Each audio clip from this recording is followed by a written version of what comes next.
લાલ ના થાય, ચડે ખબર પડી જાય ચડી ગયું છે. આવા કિરણ પુડલા કેવી રીતે બને પાછા? હા મસ્ત બને છે ને. શેના બને કિરણ પુલ્લા? આ તો ઘઉંના લોટના બનાવીએ.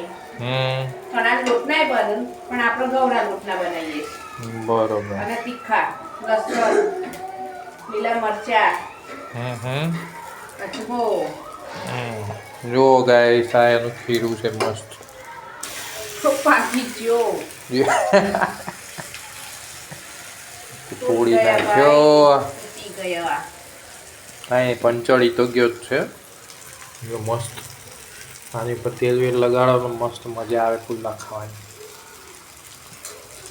કોને કોને ભાવે? આઈ જાઓ ગાઈસ ખાવા, ગરમ ગરમ પુડલા ખાવા. ચડી ગયો કિરણ આ પુલ્લો? ના હજી વાર. ચડવા દેવો પડે. લાલ થઈ જાય એટલે ઉતાર લેવાનો. લાલ ના થાય, ચડે ખબર પડી જાય ચડી ગયું છે. નવા ભાજી ગયો છે.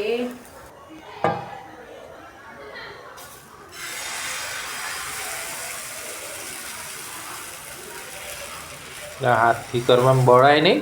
કશું ના થાય, કાંઈ થાય નહીં. ખાવું હોય થોડું બળવું એ પર તાણ.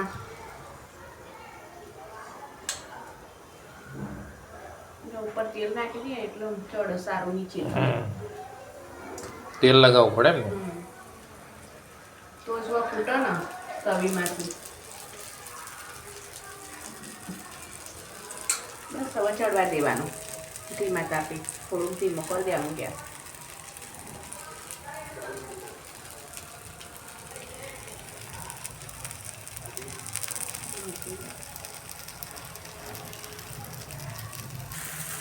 જો ગાઈસ મસ્ત ચડી ગયો છે એક સાઈડથી. બીજી સાઈડ હવે ચડવા માટે કમ્પ્લીટ શેકાઈ જાય એટલે પછી ખાવાનું. કિરાણા શેમાં શેમાં ખવાય? દહીંમાં ખવાય, ચામાં ખવાય.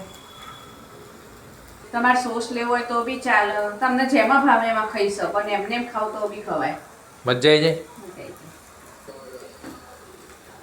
લસણનો સ્વાદ આવો અને લીલા મરચા તીખા તીખા. શિયાળામાં મજા આવે ને તીખું તીખું ખાવાની. બહુ મજા આવે. એટલું તો રોજ સારું સારું બનીને ખાઈએ છે. વિડીયો ગમે હોય લાઈક, શેર, સબસ્ક્રાઇબ કરી દેજો ગાઈસ. આવા કિરણ